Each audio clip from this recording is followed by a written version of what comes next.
Hello. Hi, everyone. Hello. She's new, guys. Hi, everyone, and welcome to A Couple of Sassholes podcast. No, A Couple of Sassholes podcast. I'm Jess Oliver. And I'm Heather Terry. And this is our power hour of true crime where we talked about fucked up people doing fucked up shit, usually for fucked up reasons or sometimes for no reasons at all. That's right. You know what else is fucked up? I have a new co-host. No, like, this is awful. This is, okay. Y'all know Brooklyn and I like bicker like sisters. I can't even make eye contact with you. I say, and then she quit. And I'm very upset, but the show must go on. Must go on. So producer Jess scooted around here. And, This is awful. I'm out. huh? April Fool's. Just kidding. Yeah. Hey. But that was a great job, Jess. That was really Did I keep good. a straight face? Yeah, you did really great. Oh my At one goodness. point, I was actually, I filled in for producer Jess, and I had the headphones on, and everything was super fantastic. And I'm like, She's like, we didn't get and that then Jess footage. is like, actually, I'd never hit play. No, I have no idea. But no, I was like, damn, Jess did a great job. We just job shadowed. How'd it Yeah. go? It was great. Really was like, wait, I feel like the dates are coming up where this could be fun. Because April what they Fools. did is I literally went to go blow my nose. And Heather was like, Jess, come in here. Let's see if we have, what did you say? No, I was joking. I said we were seeing if we had chemistry. Chemistry. But no, I just sat down and was testing the mic, and she started saying it. And I was like, oh, we should do it. And then Brooklyn came back, and she's like, oh, we should. That would be great. Yes. But I am happy to have my seat back. Yeah. She's like, oh, my God, how do you do this every week? We'll post a video with her blessing of the behind the scenes of Jess getting ready to fake intro our show. Which I can understand is hard because we have done once more over 180 episodes, and I still will not remember what the fuck I'm saying. When it was never meant to be a thing. It wasn't supposed to be the shtick. I just, for some reason, kept fucking saying it. Yeah, and it struck. That it did. That it motherfucking did. It did. Man, well, that was fun. That was fun. You I know- forget how much like nerves we used to have doing this, and then I just totally forget, and it's just like Yeah. 3, 2, 1, go. I know. Well, usually you say 3, 2, 1, and I'm like, hang on. And then I'm like, Yes. Yeah. because your girl has allergies. And then it goes from snowing to it's going to be 88 or 9 on Friday, and it was snowing on Monday. I can't. My sinuses cannot. They have given up for the year. So what you doing? Something was on my shirt. Whatever. I don't fucking know. Since I didn't do the intro, I don't know what's going on. I know. She's like, I don't know. It's your show. It's you're the one doing it. You're the one rocking and rolling. Yeah, I know. I have a surprise. So I actually forgot to tell you this, but I'm going to drop. We used to have our. It's the 1 year anniversary since we did the hot wing challenge, the hot ones challenge. And as a surprise, she's like, we're not doing it ever again, so don't worry about that. I would never do but that it again. was on our Patreon, and since we shut that little ditty down, I'm going to put it on Buy Me a Coffee, our Buy Me a Coffee page. Ew. So I'd love for everybody to go buy us a coffee for the 1 year anniversary to support the show and watch us literally shatter our bodies. Let's just say, for anyone who wasn't like following along when all that shit was going on, like we did this in partnership with Wonder Boy Media with Jess Oliver and Drew Hardesty. And Drew Hardesty like fucking threw down on the questions. Right. Like he did an unbelievable job. So like at the end of the day, the best part about all of that was really the effort that Drew put into the questions. I've never been more impressed. Right. Like he had been pulling up shit from like 15 years ago on my Facebook. I was like, this dude knows me now. Yeah. Like it was wild. Nailed it. Yeah. Yeah. Good but- call. Thanks for remembering when we blew up our assholes. So, oh my God. I can't. I'm still traumatized. I'm going to say that too. Like, I really thought the restroom experience, no one wants to think of anyone shitting, but I'm going to tell you it. Obviously, you ate chemical acid. Fire. Right? Like, Right. It was acid in our stomachs. The worst part wasn't the restroom break of the experience for me. It was the 3 hours after we consumed the food and your stomach exploded out and it just felt like you had a lava volcano bomb in your stomach. Like it was just pure fire. The worst for me was was trying to speak, because if you go buy us a coffee and watch the video, you'll see me literally mentally breaking down and on Yes. camera. And I just, at the end, I'm saying, this is stupid. Why do people do this? But it sounded more like a hoarse old man. Like, it was... Yeah, it was an experience. It was brutal. One for the book. So anyway, I'll post the link. Buy me a coffee. It's our Buy Me a Coffee page. Literally just throw a couple bucks at us and buy us coffee. That's all you have to do. Yeah, And then a you couple can watch. buck coffees are $7, so. Oh, well, you can At buy us least like a McCafe. If A you're- gas station coffee, which is my most preferred. I mean, If I'm not making it at home, I want it at a gas station. gas station coffee, I do not yes. care. I love gas station coffee. Coffee, yes. Sushi, no. Heard and agreed. Yeah, I know. I was at the gas station the other day, and the guy goes, "Hey, did you know we sell curry now?" And I go, "Oh, that's awesome. I just ate." In my head, I'm like, no. Ooh, that gives me a good opportunity to do a random plug to a food truck that's just not known. Flavor of India. It's either Flavor of India or Flavors of India. Flavors. Flavors of I India. heard they're banging. They are so fucking good. Me and Travis had them. I don't even know how long ago, and it was unbelievable. And the guy there is so nice. Like, look them up on Facebook and find out where they are. They're usually at in Owensboro. They're usually at the Marathon off of 54. They're also, I think, sometimes they have a Facebook. There's two page. locations that they're usually at. But I heard they were really good. They're really fucking good. Go do that. Yeah. Now, tell me a story because I'm excited. You always make me nervous. What Heather does is she always tells me before we get here that's going to be a long episode. And then I get nervous of us pre-talking. And so then I'm just like, we've got to fucking hit it and quit it. I never know how long a long story is in Heather Terrytown. This is a long one, and you're going to need to pay attention, but I know you can do it. Do you think I come in here and don't pay attention? No, I just meant like extra hard, like characters. Next time, tell me that and I'll bring a notebook. Yeah, where's your padfolio? That's what I'm saying. I would have had a padfolio. No, it's not that bad. I'm just fucking with you. Okay. I'm just going to dive in. So my sources today, there's a few articles from people.com, wiki, oxygen.com, ABC7 Los Angeles. There's a bunch of courtroom footage, interrogation footage, and some court documents as well. But I watched a lot of that on YouTube. There are 3 different shows, and you'll see why there's a million of them. Dateline, episode 17, season 24, called Plot Twist. And then there's 2 on 2020 because they had to do an update episode. So season 39, episode 30 is the first one. And then the final act, which had like 38 different episodes and seasons, because whichever platform you're using, they categorize them differently. I learned that. So, that would make so much sense why I couldn't find the content for the last video. Fuck me sideways, man. yeah, you have Fuck to me sideways. Yeah, and I was asking Chat GPT, like, why can't I find this? This is what you said. And it makes it's it not so on there. hard. You're so right. And Oh my sometimes- gosh, that happened to me last week. And Yeah. at that point, I said, "You're so stupid." I went and I looked in the mirror and I said, "Brooklyn, you stupid fucking bitch. You can't even find season 1, episode 23." Sometimes they You're remove the so seasons stupid. too, Fucking or the episodes. But I love that I went to resources to ask why, and you're like self-hatred.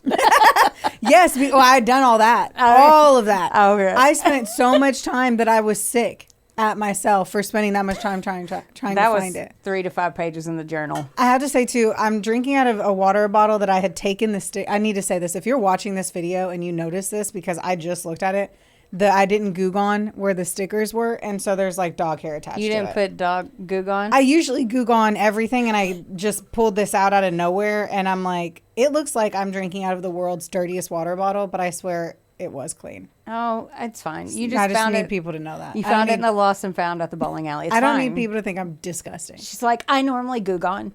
I do. Because I Well- like to stick stickers on things. I got a fresh bottle of Goo Gone ready to fucking get that shit off. Okay. We are not sponsored by Goo Gone. Not yet. Until they hear that. Okay. I'm going to tell you the background of a few people, so stay with me. The first one, Sam Herr, and it's pronounced like hair on your head, was born in 1984 and raised in Long Beach, California area. And here is a picture of Sam. Why does my face... Here, that's Sam. He's so cute. Oh, I can already tell. Isn't he cute? He definitely looks like a 90s heartthrob. Right. Yeah, he does. Do you want me to keep this until you show me the next person? Yeah, sure. Okay. Yeah. So he was super close with his siblings and his family, especially his dad. They were like bros, and he was kind, respectful, and he would literally give you the shirt off of his back. Now, there's a few things that I read that he started to fall in with the wrong crowd as a teen. Just a little teen rebellion. Big whoop. A lot of people do that. And at one point, he was with a bunch of other people, but he had been charged with murder as a juvenile. Woo! But eventually was acquitted and not found guilty. Basically, they said he was one of like 19 kids that lured a kid to get stabbed. But he got acquitted. Whoa, buddy boy. So it goes from that to that. But at this point, he was like, oh my God, like, what am I doing? I'm going to go down the wrong path. So instead of going down the wrong path. He already went down the wrong I know, right, yeah. Instead of continuing, sorry. Right, I'm if you get charged with... Yeah, that's the wrong He was path. acquitted, though, so... But, you know. Still, that sucks. Yeah. So at that point, it was a wake-up call for him. So shortly after he graduated high school, he enlisted in the Army. This gave him structure. It shaped him. He did a real 180, like real fast. He became super passionate about the military and then decided he wanted to make that his career.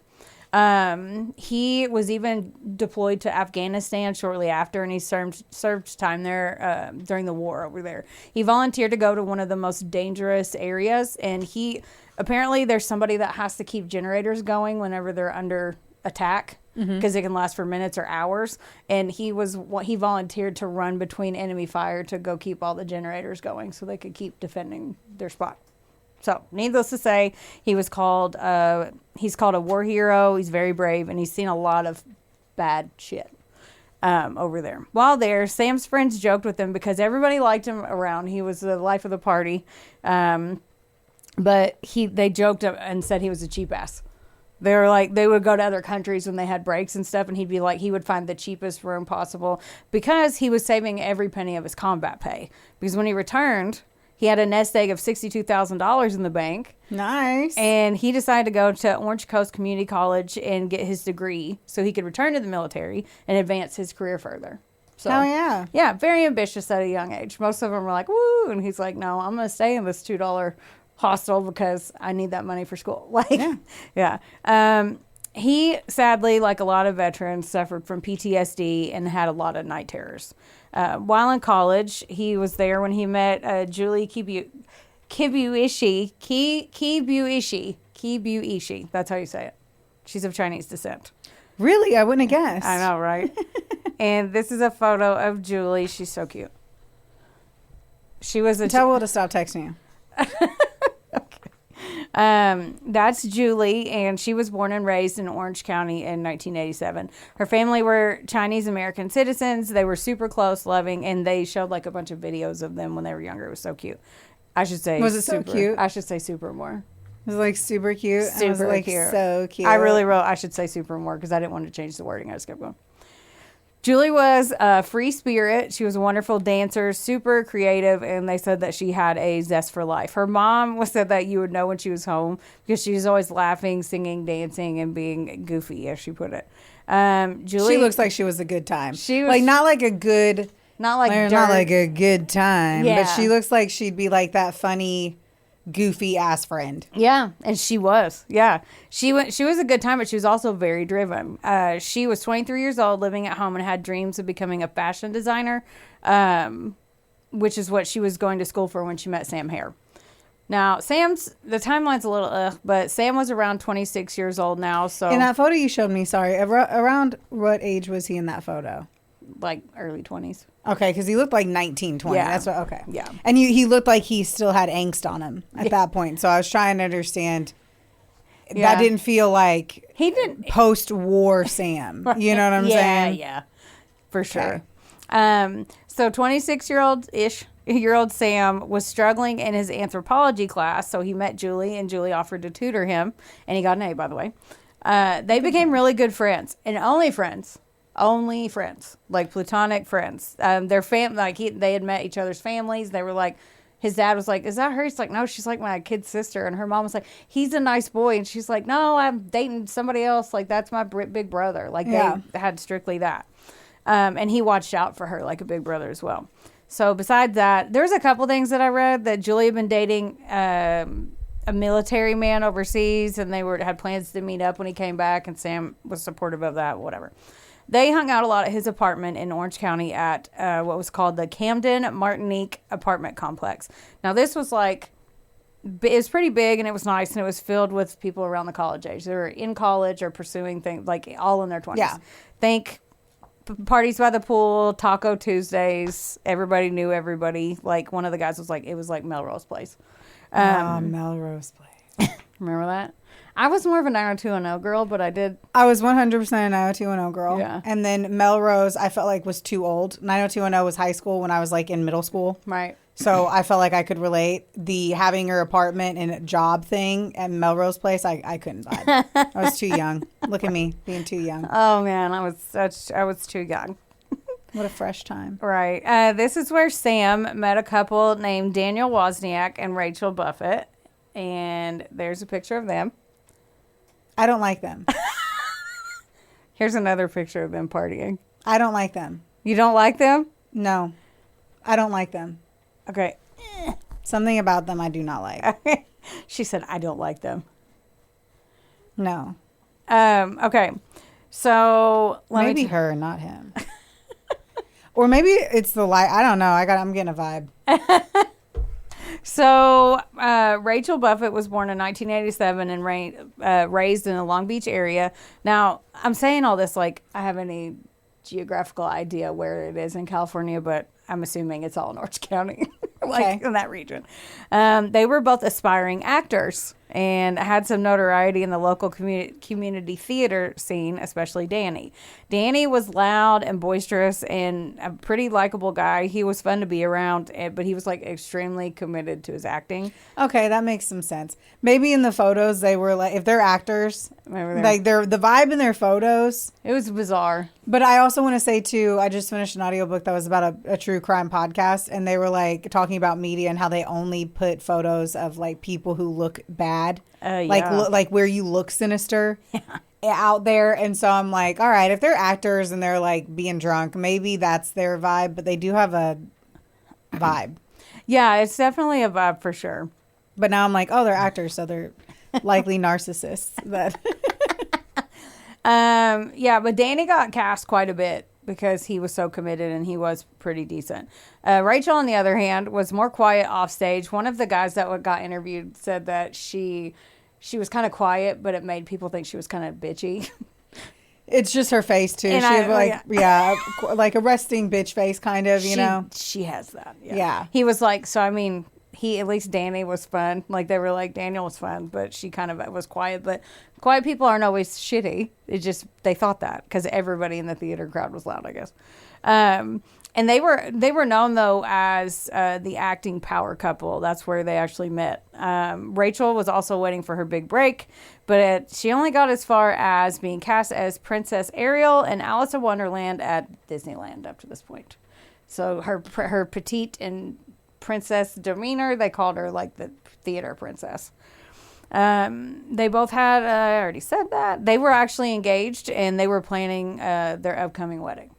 Awesome. Okay, so now you know all the characters. So let's get into the bad shit. On May 21st, 2010, Julie's brother asked her to go to dinner with him and his fiancée that evening. So she was pumped, and they actually asked her to be in their wedding that night. So Julie was like his fiancée was like, I want you to stand with me. It was a big thing. She was so excited, and she gave her a tiara to wear for the wedding, and Julie just put it on in the middle of the restaurant and was like, I'm doing it right now. Which I would have too. So halfway through the dinner, she starts getting texts from Sam Herr. And one said, can you come by, please? No sex. I need to talk. And first of all, to what everybody knows, they had not hooked up. So like, she was like, what? Okay. Like, that would be so weird. Yeah. For someone to say that to you that you're not sexually active with. Yeah. I'd be like, you're like, yeah. So a regular Saturday. So how I always see you. Yeah. Cool. Yeah, right. I would want that. Now that's that creepy fucking AI chat. Like, you know, those texts you get. Hey, are you up? Yeah. Just people trying to get you in a fight. Those random fucking empty numbers that are like, last night was amazing. Could I see you again? And it's like, this is spam. You're like, spamming me into a breakup. You're like, last night I was actually just doing a foot mask. So glad you had fun. Right. I had a sexy night too, motherfucker. Get out of here, robot. All right. Okay. And then first of all, like I said that, and then another one said, please don't tell anyone, please. He kept texting, and finally she responded. She was like, hey, I'm at dinner. She's like, I'm always there for you, family. Like, yes, let me finish dinner. This is Sam to the blonde-haired girl. Sam to Julie, his best friend. That's what I originally thought. Yeah. Okay. Yeah. And her brother is like, he sounds pretty upset. Do I need to go with you? Because she was telling him, hey, I'm going to run by Sam's. He sounds upset. And she's like, no, because she got there about like 11:30 at night. And he's like, well, just be careful. Text me when you get there. She texted him saying, hey, I made it. And then she texted him again, her brother, again, saying, it sounds like I'll be a while because I can hear him crying through the door. And she's no. Oh, no. The next morning, Julie's mother went to her room and her door was open, but she wasn't there. And Julie never stayed out all night and didn't keep her mom up to date. Like, lived in her house, very respectful. Her mom called and texted, but got no response. She started calling her friends, asking if they'd seen her. And then on May 22nd, the next night, Julie is missing. But at the same time, Sam's parents are freaking out because he never showed up at their house.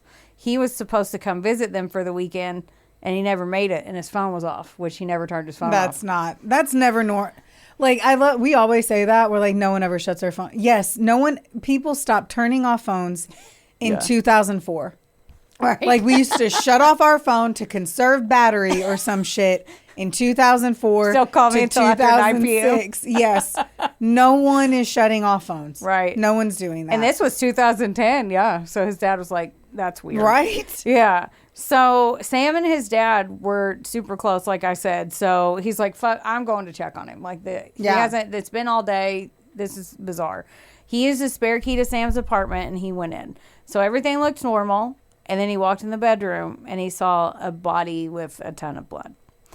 He called 911, and the call is terrible. He said, it's like through tears and screams, Sam's dad, Steve, was like, there's a body. She's dead. It looks like some sexual activity. She's dead. There's blood from her head. The dispatcher is like, do you know where your son is? And he starts crying, and he says no, like, because he wasn't there. That was the body of 23-year-old Julie Kibuishi. Jeez Louise. Yeah. She was found kneeling on the bed, face down, and with her partially on the floor. Her jeans were ripped and cut and pulled down around her ankles. She had a bullet wound to the head, and the tiara was still on, by the way. Oh, my God. The back of her shirt had a message that was written in Sharpie that said, all yours, fuck you. She was 23. Yeah. What the absolute fuck? Yeah. The police showed up, and there was no signs of a struggle. There were some empty beer bottles on the back patio, but, I mean, the dude was a 26-year-old guy. Yeah. And nothing besides poor Julie looked out of place. In the bedroom where she was found, there was an unused knife just sitting on the nightstand, along with a few books. One was a combat how-to, which he was planning on going back into the military. And another one was called The Wonders of Sex. They pointed that out, so I pointed it out too. I don't know. Thank you. Yeah. That helps. Yeah. Paint a picture. Right. That is weird. Yeah. Right. I'm just like, I'm so intrigued by that one. Like, yeah. Like, I truly am. Just that Sam does not come off to me like the dude that's like, I'm going to have this book. I don't currently in this moment think that Sam had like killed her. So I'm like, did somebody bring that? Was it like a kinky? Was it the other couple that's kinky and weird and they brought that book to make it? Like, that feels like a staged item to me. Isn't it bizarre? Yeah, because I don't know. I just don't really see. And currently, if you ask me, a young man isn't going to have that book on his nightstand out in public. Because that's not really something to brag about. No. And it said, like, the guide at the top of it, I saw a picture, and at the top, the logo was, like, unzipping jeans. And then it said the guide to getting it on. So, anyway. But a 26-year-old dude, in my opinion, that looks like that. Does not need any guides. No. No, he is a heartthrob. Right, yeah. There was no issues with him figuring that shit out. Yeah. Okay, so they're in their room, And then they all of a sudden they hear a Taylor Swift song, and it's a ringtone. So they find Julie's purse. So they grab her phone, and it was in the kitchen. So they grab her phone, they start looking through their texts. They go back further, and they see one from Sam that says it said, quote, helping Dan, then headed to folks for weekend, to Julie. Then 2 hours later, Sam started sending those frantic messages. Can you come over at midnight alone? Very upset. Need to talk. Quote, I'm hurting with some bad family crap. I can't be alone. No sex. Strange. So that's when Julie responded, I'm here for you like family. And then she made that plan to stop after dinner. Now, Sam is missing. Julie is dead. And they all have, this is all they have. So the news gets it. And they start saying that Julie is dead and her boyfriend was missing. So they misreported it. I don't know. They misreported. I don't know. They reported that. I mean, it looks like normal circumstances. Yeah. You would be like, they were dating. Like 100%. You're coming by at midnight because I'm upset and I'm saying no sex. Right. Yep. I would be like, right. Yep. So his bike was outside of his apartment, but his vehicle was gone. His wallet and passport were gone. And then they found out, when they did the background check, they found out that he was accused and acquitted of murder when he was younger. So they're like, okay, he's the number one suspect. Yes. They issued a BOLO, the be on the lookout, and his photo was released everywhere, and they called him armed and dangerous on like all the What news photo outlets. did they use? Was it the one you showed me? Mm-mm. It was a different one. Okay. I'm just kind of, I want to see more photos of him. Okay. Yeah. Because I just want to see what kind of, like, there's a ton on what that did he come documentary. out as, like, military wise? Right. Like, did it fully change him? If he was in combat, super brave. I'm just curious. Right. Yeah, so that combined with the Armed and Dangerous, the PTSD episodes, and then he was a war veteran, a trained Army war combat veteran. They were like, we got to be careful. They started talking to all his friends, and they asked Daniel Wozniak about it. Dan said that they were together before he went missing, and then there was another man there wearing a black hat. Rachel corroborated the story as well about the third person and said that Sam came to the apartment with this dude, and then they all left. And then Steve Herr was like, okay, I need to find my son before they do. Like, I don't believe that he could do, where the fuck is my son? Yep. Because he's like, I'm not accepting it. I want him to tell me to my face what he did or what happened. Yeah. So his dad has access to his bank account because he was like, take all this in case something happens to me. So he got in his bank account with the $62,000 and noticed that there had been activity in Long Beach, which is about 20 minutes away. He drove down there and he staked out the ATMs. He drove around looking for Sam's car. Like, he kept sitting there and he didn't see anything. But while searching, he got an alert on his phone from the bank that the card was being used at a pizza parlor not far away. Ooh. So he goes there. He looks for Sam. No Sam.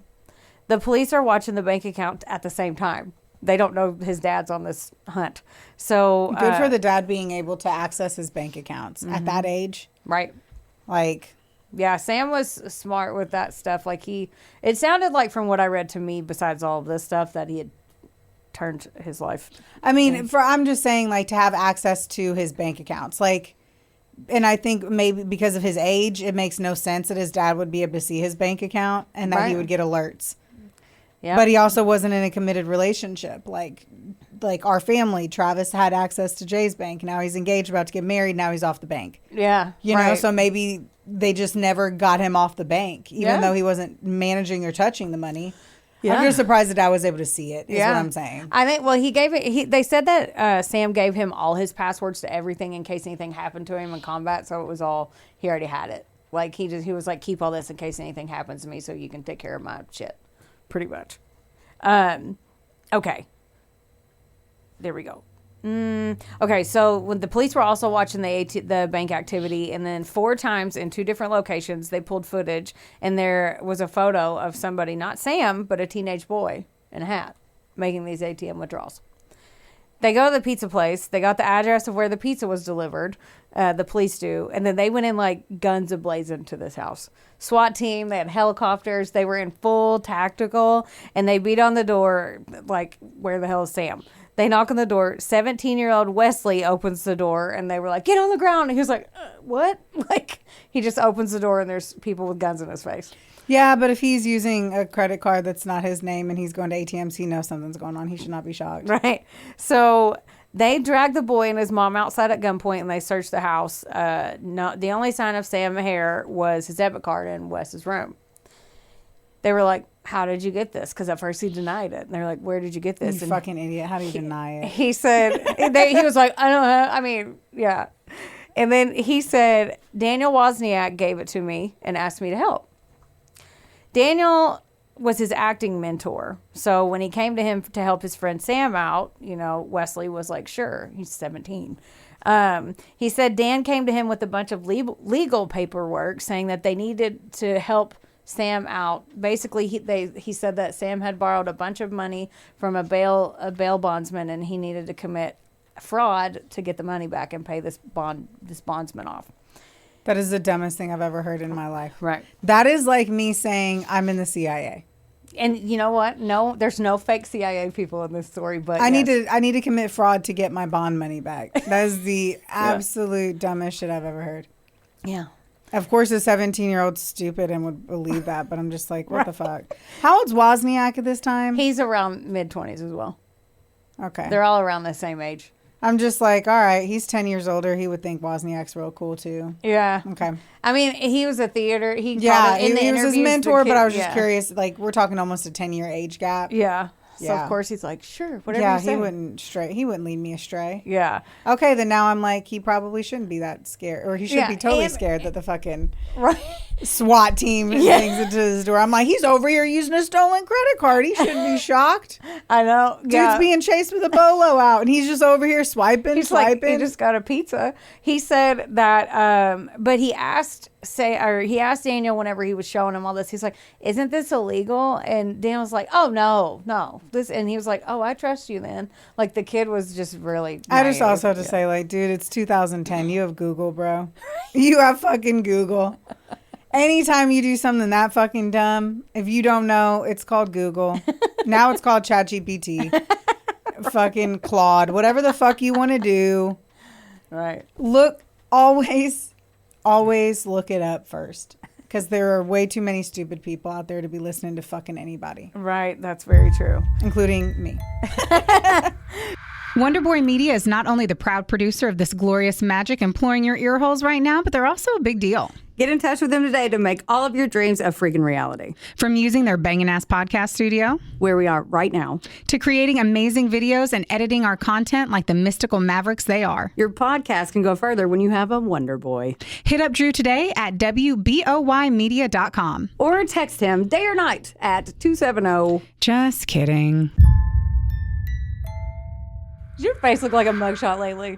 Then it is officially time for you to visit Hetef Aesthetics in Owensboro, Kentucky or Nashville, Tennessee. That's right. Go see our girl Amber Teasley and her team because they'll have your face and your skin look like a damn filter. And their staff is absolutely amazing. It's like a mini Botox party, which personally is my favorite. You leave looking fresher and you don't have a hangover. Another good thing is that if you go in there and you tell them that A Couple of Sassholes sent you, you get 15% off of everything. That's unbelievable. So if you have been considering getting that glow up and making that ex jealous, it's time.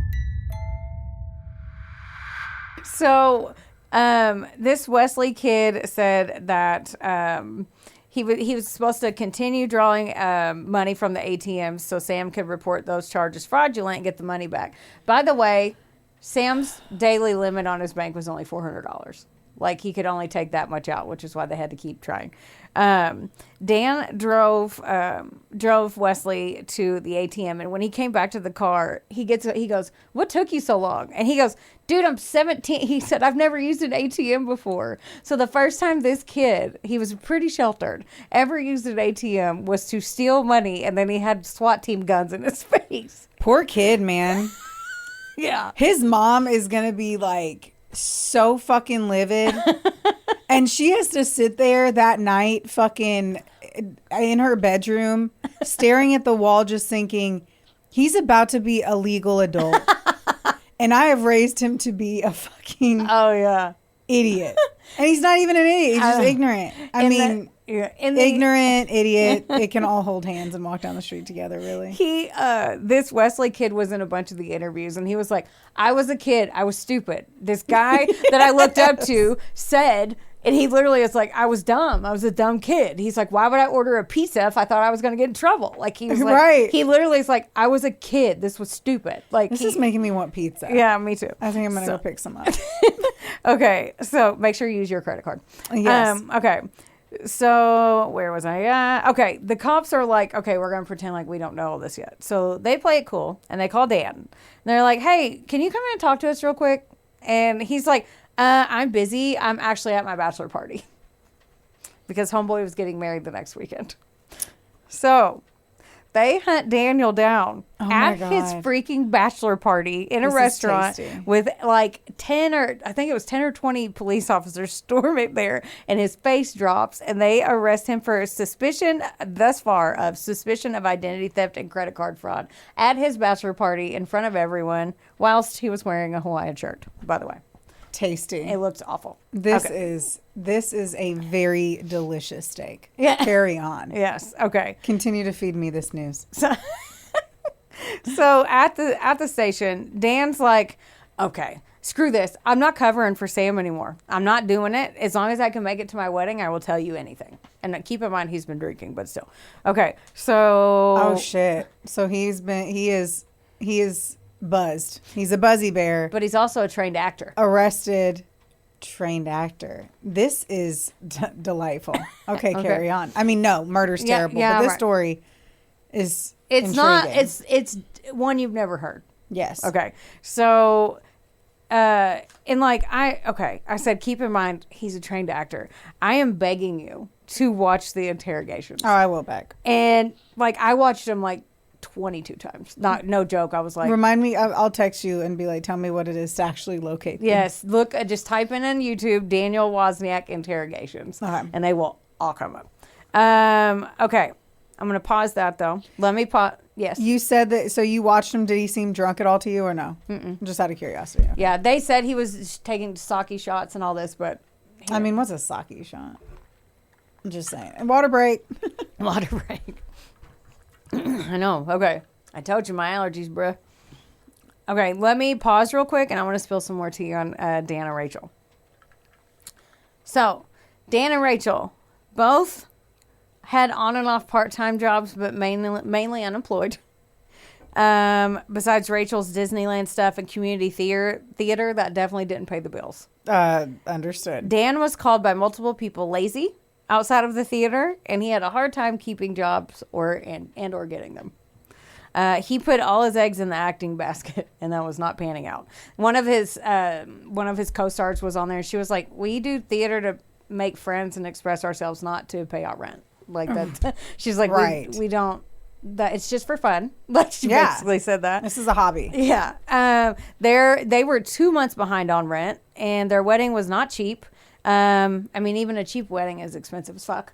Yes, I'm just flabbergasted that they decided to have a wedding when they're behind on their fucking rent. Right, like facing eviction. Golly. He was borrowing money from friends and trying to approach friends. He went up to one of his friends and his co-stars, and he's like, "Hey, my wedding's coming up. Do you care? Can I borrow $500?" And the guy was like, "What do you need $500 for?" And he goes, "Well, there's this photographer that needs a deposit that Rachel is dying for."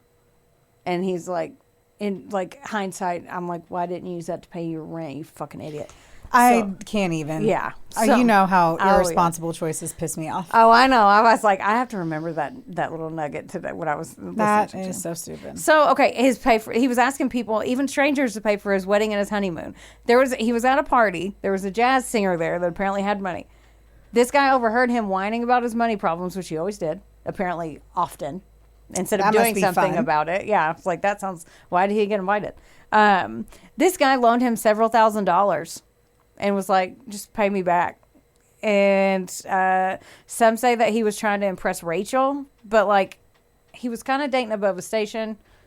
Yes, that's not. Whoa. So- I mean, if we're gonna We're gonna call yeah. stations appearances, Yep, I said by looks. Yep. I don't know how the fuck she let him see her naked. Like, let's be honest. That dude. People would say mismatch. Oh my God. Yeah, it just I would not want to see him visually. naked in any capacity. And he at had all. that chest hair that was like crawling out of his top. And he just looked like he was like really soft. Like something was overflowing over his like cargo shorts, just no. Like he would sweat really, really hard walking up a flight of stairs. Oh, yeah. Yeah. Okay. Okay, so back to Dan's interview, which lasted hours, by the way, in that fucking Hawaiian shirt. He looked like such a tool. So when he told them the fraudulent ATM scam story, and they were like, okay, so tell us again what happened. Every time he told it, he would tweak a little bit or add something to it. They kept having him do it. Yeah, his story kept changing. And then he kept yelling, like he would go from sitting down to standing up. His shoes were off for some reason. And then he would be like, I don't know. Like it was drama. He kept yelling, I don't know where Sam is. And they were like, tell us why Sam would pay you to help him steal his own money. That makes no sense.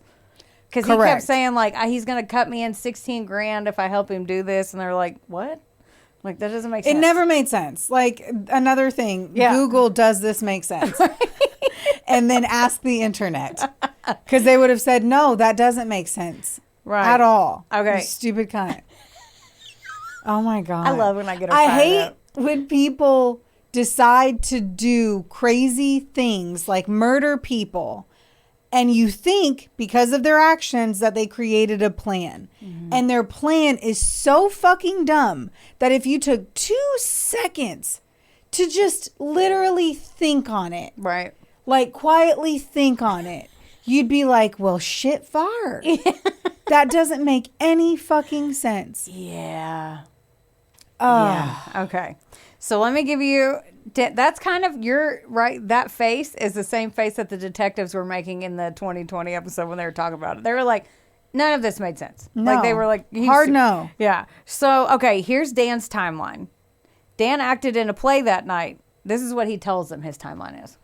He acted in a play that night, which was true. He went home, he showered, and he's like, then I had sex with my fiancée because of course he had to say that. Like, so unnecessary. Oh my gosh. Oh, yeah. I couldn't hate Wozniak more. I fucking hate and then this he dude. went to sleep. Oh, you'd hate him worse if you saw him act. Okay. And then, I can't wait. Yeah. So then he said at 8:30 a.m. on Saturday morning, Sam comes to his door, knocks on his door, and Sam's like, he's like, are you good? And he goes, no, I'm not good. I did something bad. Not good. There's a body in my apartment. I shot somebody. I was not happy about it, and it was a fit of rage. And when he's saying it like I just said it. And the cops were like, wait, we didn't ask you for any of that. You just told us that. Like, Why what? wouldn't you have said that the second you came into the room? That. Why Okay. didn't you call the cops? Right. So then he tells it again. And then he says he thinks that Sam was drunk and on drugs. And then he said that he ended up saying, well, she had it coming. Then the next time, he's like, well, Sam threatened me and my wife. And he kept calling her his wife. And I was like, first of all, you're not married. She can't afford it. But Right. So then he was like, if you don't help me, I will fucking kill you. He's like, Sam was threatening me. This is why I helped him. Then he says that Sam God. demanded he drop him off somewhere. So this asshole says, quote, well, the safest place to drop you off is at the mall. No one will be watching there. The busiest fucking... With the most cameras. Right. It is literally a place where the biggest concern and loss of money is retail theft. I know. And he's like, Sam was like, you A gotta store take me- is the worst place to go. Right. Yeah. So he said, I dropped him off and I don't know where he is. And they're yelling at him. It was actually really funny because one of the cops, he was like, you need to tell us the truth. He goes, I am. And the cop goes, look, you're not that good of an actor. Like, he just looked at him like, you're not. And Oh my gosh. they're not buying any of his shit. So then he was like, okay, I made up the third person with the black hat to take the heat off me. They're like, cool, so you admitted that you lied during an investigation. Great. Give us your DNA swab right now. And he's like, oh, like, you can see him shift a little bit. And, like, the two other investigators go out, and there's just one guy getting a swab. And he leans forward, and then he gets it, and then he goes, oh, that was easy. Whew, that was easy. Like, that's what Dan, it's crazy watching him. So then the guy was like, Ew. Yeah, it's gross. I don't like you acting like him. And it makes me feel weird about you. That's how weird he is. Oh, yeah, wait till you see it. Okay. But you so- literally had to hear me talk about having sex with a dead body in one of our episodes. So Yeah. and I was it took me, why'd you gotta rip that Band-Aid off? I know, right? And that one wasn't on camera. Because if we would have had to watch your face watching me, right? It's you just look like me you're about to vomit the on whole me. time. Yeah. Good shit. So I'm just like, The shit we've had to do. right, okay. Right? You're like, zoom in on that, Jess. Do that. Okay. Oh, so then he's like, oh, that was easy. And then they're like, is there any place we would find your DNA? And in the apartment. And then he's like, no, well, I can't remember. I know I used his bathroom. And then I may or may not have went on the deck. And they're like, did you? He's like, I don't know. And he's like, well, you might find it in his car too. What? So you would know if you've been in someone's car. no. And this is like, he looks like the worst actor in the world. So this is when he realized that you need to watch this. When Daniel Wozniak realized at the end, when he stands up and they're like, put your hands behind your back. And he's like, what? He thought he was going home. And he's like, wait, I'm staying here? And they're like, yes, you're arrested for accessory to murder. Like, you just admitted you helped a suspected murderer get away. So, like, even though they didn't believe him, they're like, you just admitted to this, so we're arresting you. So then he was like, no, wait, I'll tell you anything. As long as it gets me to my wedding this weekend, I will tell you anything. And they're like, you are not getting married this weekend. That's what he said. I do not know how to tell you that you are not getting married this weekend. Right. Like, you will be in police custody now until at least 7 to 11 years. He's like, I'm getting married. Then he sits down, and this is what he sits down, still no shoes on, Hawaiian shirt. He sits down, he's squatting down, he runs his hand through his hair, and he goes, yes, I saw the goddamn body. Is that what you want to hear? And they're like, what? Okay, so then that keeps going on. Rachel had been questioned once, but said the same thing about Sam that Sam said with the hat guy, with the third person. Okay. Then they brought her into the room. You got to watch this too. I'm watching it all. Yeah. This is what I am. I'm going home to watch this today. Yes. So she did not react at all. So they put her in the room with Dan, and he's sitting there, and she walks in and sits down, and she didn't react when they said Dan had done the ATM thing. Like, she didn't react at all. Like, if you got brought into a room and Travis is sitting there and they're like, he committed credit card fraud. I'd be like, you are fucking kidding me. She just looked at him. She didn't react. She didn't, like, granted the camera was behind her, but like the cops were like, she didn't act shocked at all. Like, at all. And she lied about the other parts. So they're like, how much do you know, bitch? So, I mean, I would flip my shit. Oh, I would be like, you're absolutely kidding me. Yeah. Like, admit right fucking now that you did that, Travis. They already like, know you did it. Just tell me. Yeah. Tell me that you did that because I didn't know you were trash. Yeah. I didn't know I was Brooklyn Trash Johnson. Fuck. Damn. No, I'm kidding. I Okay. mean, I'm the one that had to glue 2 of my fingernails back on before we recorded today. I wish I had fingernails on, so you're still not the trashy one over here. Okay. So then, okay. Dan gets put in the cell. He gets his phone call, right? His recorded call after his arrest. He calls Rachel, and I listened to that too. He called Rachel, and he was like, I helped Sam cover something up, and went on with this crap. Like, he wouldn't come out and say it, but he was like, I helped Sam cover something up. He said, don't tell the police anything bad. And she's like, well, your brother Tim said you gave him a backpack with evidence in it, and I'm not hiding that. They're going to find it, so the jig is up, and I'm going to call him right now. And he was like, no, oh God, no, oh God. They're like, what? No, oh God. And he was like, okay. Something, I'm paraphrasing, but it was something like, okay, I have to go talk to them right now, but just know you're not going to see me for the rest of your life. That's what he said. So she wasn't in on this? I'm going to leave that right there. Oh. And then Jess is going to put this in here, but I want you to hear what he did. When you talk to me, what's going on? I'm crazy and I did it. You did what? I killed Julie and I killed Sam. Okay. Tell me how you killed Sam. 2 shots using my father's gun that I had. And your motive behind killing Sam was money and insanity. Wait. Money and insanity. Okay. God, he was so hot. And what you did. I told him that I needed to remove some stuff from the theater. I said, you need to bend down and help me lift this thing up. When you bent down, I grabbed the gun. I never really. Okay. I just wanted you to hear him. Okay, Sam was really, really unbelievably attractive. Yeah. I couldn't I'm show you sorry. an I knew he idiot. was attractive before, but that showed him post-military, and what I figured happened in post-military for him is that he turned into a model. Yeah. I didn't So my apologies to comment on his attractiveness, but he was a stunning man. Yeah, I didn't want to show my hand too fast and be like, no, he was hot. But, like, Sam was good looking. And a good person. Yes, Like, at the end of yeah. the day, like, all this shit was bullshit, obviously. And Yes. Sam was a good human. Okay, so the homeboy just laughs maniacally. Yeah, and I hate it. It makes me feel icky. It makes me, like, I'm not even gonna lie. I showered this morning, and it's like 4 o'clock, and Yeah. I want to shower after seeing him. Yeah, he was so gross. He was like, I did So it, and I'm gross. crazy. And he did it for money. So, like, here's the thing. You can steal money without killing people. Yeah. And Sam was so nice that he probably would have He loaned would've probably him just the given it, money. yeah. Like, he would have loaned, like, they never said whether he asked him or not, but considering Sam probably would have loaned him a couple, at least to get him his apartment, to keep his apartment. Yeah. Any time like someone's gonna lose an apartment, like lose a living situation, get their air turned off, their heat, anything like that, it's like, of course you can borrow the money and Right. assume that I'm not gonna get it back. Not when you run around asking people for photographer deposits. Yes. Now if yes. Oh Yeah. my God. Okay, so like I said he had asked Sam to move some stuff in the theater and being the helpful dude that Sam was. And remember, he had texted Julie and said, helping Dan with some stuff, and then I'm leaving town.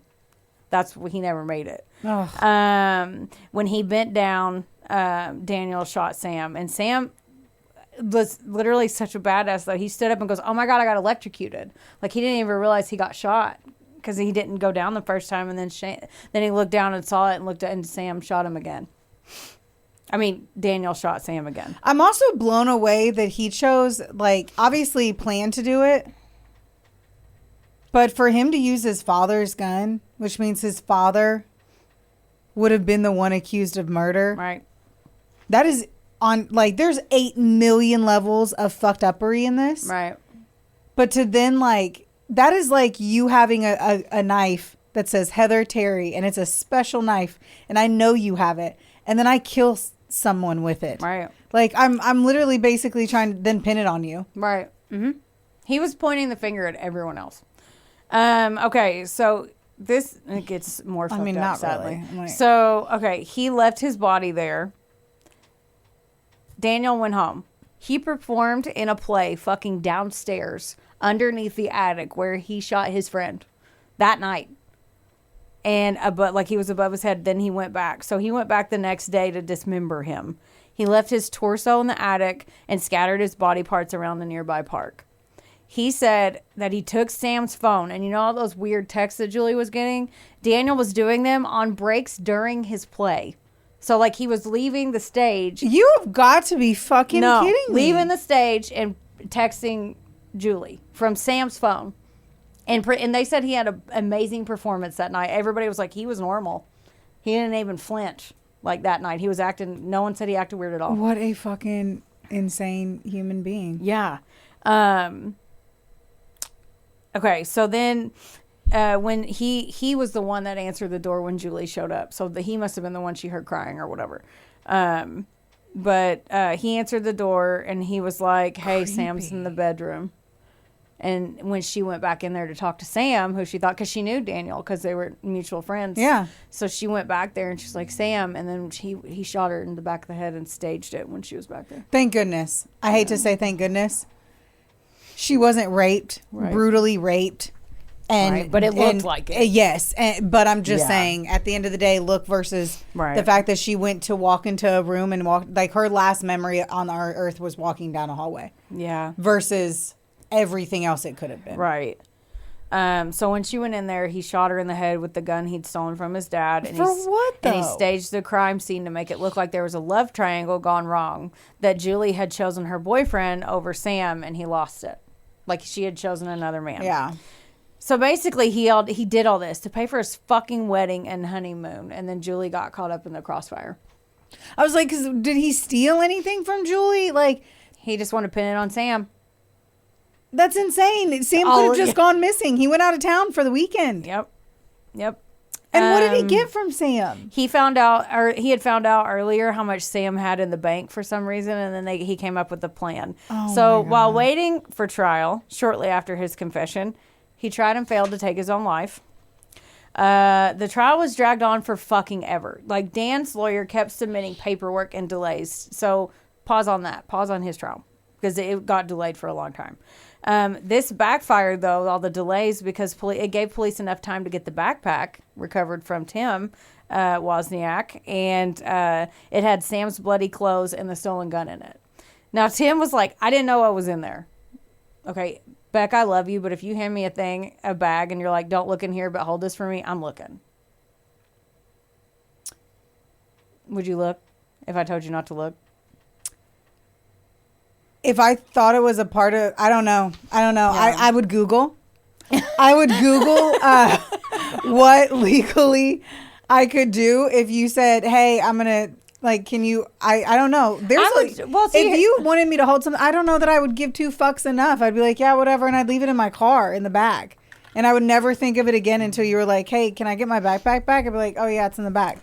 Now, if you got arrested for murder, I'd be like, fuck, dude, I threw it in the back of my truck. I never looked at it. I don't know what the fuck's in it. Is it weird for Heather to ask you to hold this? No, Heather's weird. Yeah. She asked me to do weird shit, and I just do it. So, no, I don't know. Yeah.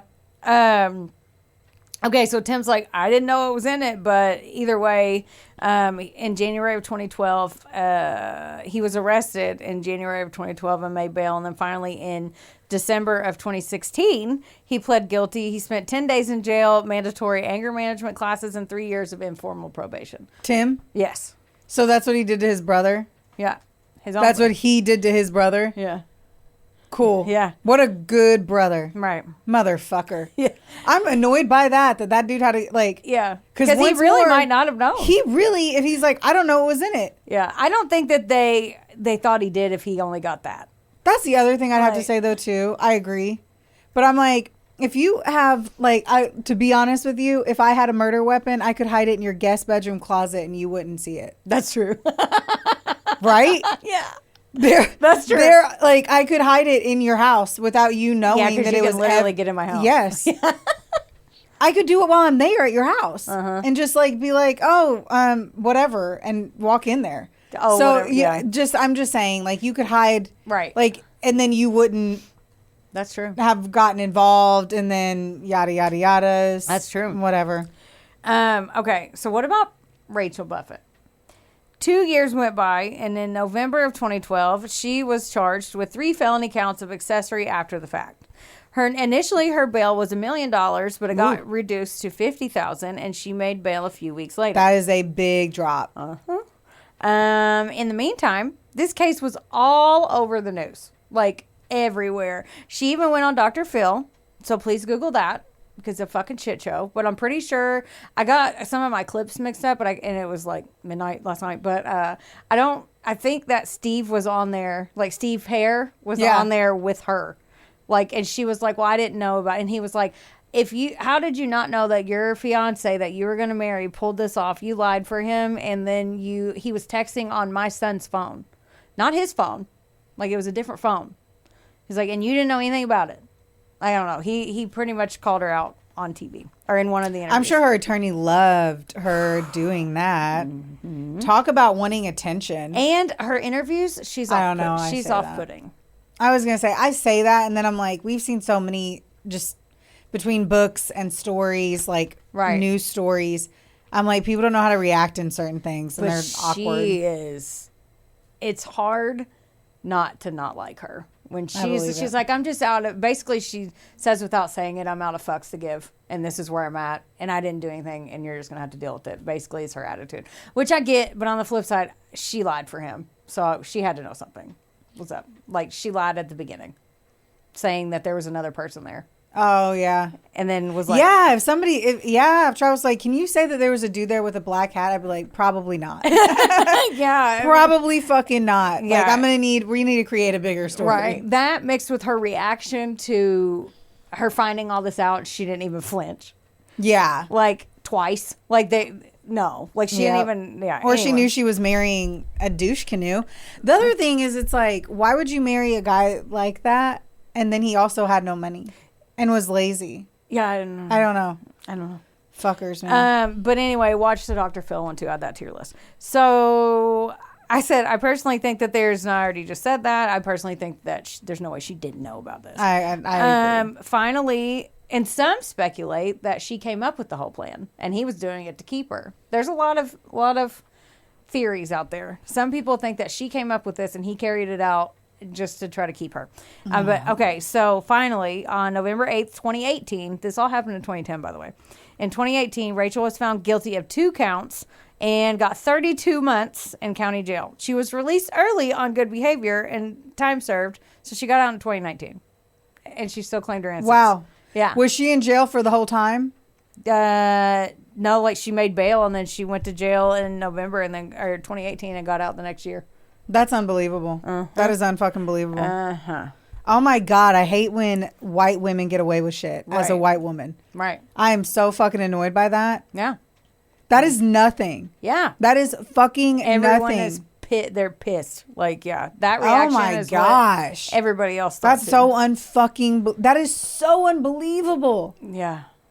You lied. No. You lied Yeah. to the cops. Like, Yeah. no, we don't know her involvement at all. Obviously, she's a little like loop-de-loo. Yeah. She's not like fully firing upstairs in the dome. Yeah. But that's unbelievable. Uh-huh. Okay, now back to Dan. His lawyers were really good defense lawyers, and they kept filing motions and shit to delay this, which makes me feel so bad for their families. I was thinking about that when I was writing it. Like, to mentally prepare to walk into a courtroom to see the person that killed your son and daughter, and then you walk in there and they redo it. They, like, what is it called when they delay it? Yeah, like So, like, they walk in, they file the motion, they have to go through that all over again. all over Their again. mental state. Oh my god. I couldn't imagine. Like, a bunch of motions. Especially because he admitted. Like, at the end of the day, this is not a question of if. Yeah. There's not, I don't know if it's him, or we don't want to accuse a innocent man or proven any, guilty, yes. but like he said he was admitted guilty. Yeah. Poor family. So during this time, Daniel did some interviews as well. Oh, holy He cannoli. was so cocky and gross. Dan was like, quote, "I just want people to know that no matter what, throughout all this, I'm a really good guy. Everyone will say so. You fucking killed 2 people. For no reason. And set up, like, you didn't even get 32 money. others. Yeah. What did you get? You ordered a 17-year-old a fucking pizza pie? No, the 17-year-old. That's what I'm saying. But like, that's the only thing he did. Yeah, yeah. Like, he helped a 17-year-old get a pizza. At the end of the day, Yeah. he didn't. Right. Oh my gosh! You make Okay. me want to break shit. Okay. I'm so happy we're gonna go work out after this. Okay, Oh. so he was so delusional, Daniel was, and he said it was part of a misunderstanding. They asked him about Rachel, who was now not speaking to him, and he said, quote, are you ready for this? No. I had figured. I wish she was able to see through all the noise for long enough to take me back. If I was given the opportunity to talk to my fiancé right now, I would either say, can I be with you out there, or can you be with me in here? Can you be with me in jail? That's stupid. He's stupid. He rambled on, saying the hardest part of his day. He disgusts me. Yeah. He rambled on this interview. It was like called Lockup or something on one of the shows. They did an interview with him while he was locked up. Okay. He rambled on, saying the hardest part of his day was just knowing that he can't be with her. Fuck you, Dick Cheese. You killed 2 people. And the hardest part is because you got dumped. Yes. Like, shut up. Dan's lawyer, this is fucked up too. Dan's lawyer went to Steve Herr, and he said, this is the way things are going to continue unless you take if you get them to take the death penalty off the table. I'm going to keep filing motions. Yeah. What a piece of shit attorney. Right. And I wonder how the fuck he sleeps at night. Right. Yeah. Hanging upside down in a cave. Yes. So. Let's not even make bats feel bad. Fuck him. I love bats. I know, me too. Sorry. I know. Anyway, Fucker. he sucks. So Yeah, and Steve's like, no, you're cute. No, fuck you. No way. We're not doing that. And he was like, you keep it going then. Fuck you. Yeah. And that's Go how the Steve. prosecution was too. Like, and all the families agree as well. So the trial finally begins almost 6 years after the murders in 2016. Daniel's own brother Tim testified against him. Yay. And a bunch of other people did. He didn't take the stand, though. No, they didn't bring any witnesses up. In September of 2016, Daniel Wozniak was found guilty and sentenced to death. Now, Daniel is still locked up, and his sentence is still death. However, after his sentencing, the moratorium on executions in California was placed. So basically, they're not doing them right now. Well, I'm always going to say live forever in prison than die. Like, think about Well, what I you're always say that. I say that, and then I'm like, taxpayer money. Right. We're paying to keep them alive. We're paying to kill them. doing. Right. It all comes out in the wash then, I guess. And then I said, I still think that Rachel came up with this plan or played a huge part, and she got off easy as fuck. Yes. Like, no, I'm fucking, so fuck Rachel. I don't know, though. He was like, we do have to say on that voice, whenever they talked on the phone, she was like, no, and I'm taking evidence in. Yeah. Well, So, I like- think she was saving her own ass at that point and knew it was a recorded line. If you thought you were going to, that's just how I feel. Like, because they're actors. That's what's hard about this is they're fucking actors. So, like, you can tell he's overacting when Yes. he's in the interrogation room. Yes, but do you think was she known for being bright? I'm asking. I don't know. Because he could have done all of this without her knowing. Like, we have to admit that he could have done every ounce of this without her knowing. Yeah. He was at a theater play when he was doing it. Yeah. He said he had to move shit from the theater, all normal shit, all average shit on the day-to-day, going to his friend's house. Yeah. She didn't have to see him use a phone. That's true. I don't So know. at the end of the day, I'm just like, I'm not fully convinced that she was involved in it. Because jail is not worth a wedding in any capacity. Right. Then I think you had some people too, like, you know, all those people that are like, oh, they come out of out of the woodwork. And they're like, oh, well, she was so bitchy and she was this, or she would, you know, there's people like saying, well, she had like expensive taste and all this stuff. And like they had a beachfront wedding planned and they didn't have jobs and I mean, beachfront is the cheapest way to do it. I know, but they were like talking about, well, you know, what's crazy is that in Sam's apartment, when they searched, they already had Dan's name because his wedding invite was sitting on Sam's counter. So that is the sad story of the murder of Sam Herr and Julie Kibuishi. Kibuishi. That's how you say it. That is so sad and so terrible. I'm grateful that their deaths were quick. Right.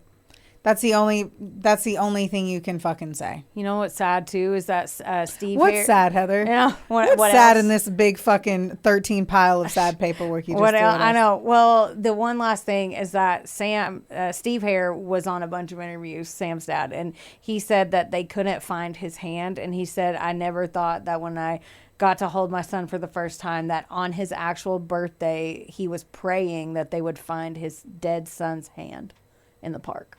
And they never found it. Or maybe they did. But either way, it was really sad. And then Julie's mom said she grieves in private because, like, that's part of the Chinese culture. And they got to take her ashes back and spread them over in China, which is what their culture does. So. Jeez. Unbelievable. Freaking sad. So fucking sad. Yeah, and fuck all them. And Rachel's still, like, she's there. That's why I said there's a couple more episodes because now they're focusing on her. They're like, people are trying to pick apart her story and see if they can prove that she was involved. Yep. Well, if there's one thing, you get enough armchair sleuths, they'll figure it out. Because that sucks. That's fucking terrible. Yeah. But I am going to say I'm not sure. Yeah. That she could literally be like, I am marrying a fucking doofus. And I like his doofusness. He is a doofus. Like, he looks like he smells like Axe body spray. Right? No, like Cool Ranch Doritos or salami. No. He looks like a dude that oversprays Axe body spray. I'm going to go watch everything. Oh, Thank you for that. You're welcome. I appreciate it. Don't forget, like, rate, review, subscribe. If you're listening on any of the platforms, which we hope that you are, Spotify helps a little bit more if there's a preference between the two. The more you guys do that, the more people see us. Yes. So please do. Yes. Share our shit. Like us. Whatever. Share our shit. Do Love our whatever. shit. Come see our fucking dying of heat in the mouths. Yeah. I'll post that link too on all of the things where you can go watch us. Slowly die. Yeah. Slowly die. Yeah. All right. Well, don't forget. Don't get mad. Get sassy. We love you. We love you. Bye. Bye. This episode was sponsored, edited, and produced by Wonderboy Media. Get the deets at WBOYmedia.com to see how you can make your podcast dreams a reality. Help us out and be sure to rate, review, and subscribe wherever you listen to our audio project. Don't forget, follow us on Facebook, Instagram, and TikTok at, of course, A Couple of Sassholes. Want more sass? Become a member of our Patreon for bonus content, merch, and more. Plus, we're on Cameo now, so there's even more ways to get the sass you need just how you like it. As always, don't get mad. Get sassy. Theodore, can I bet that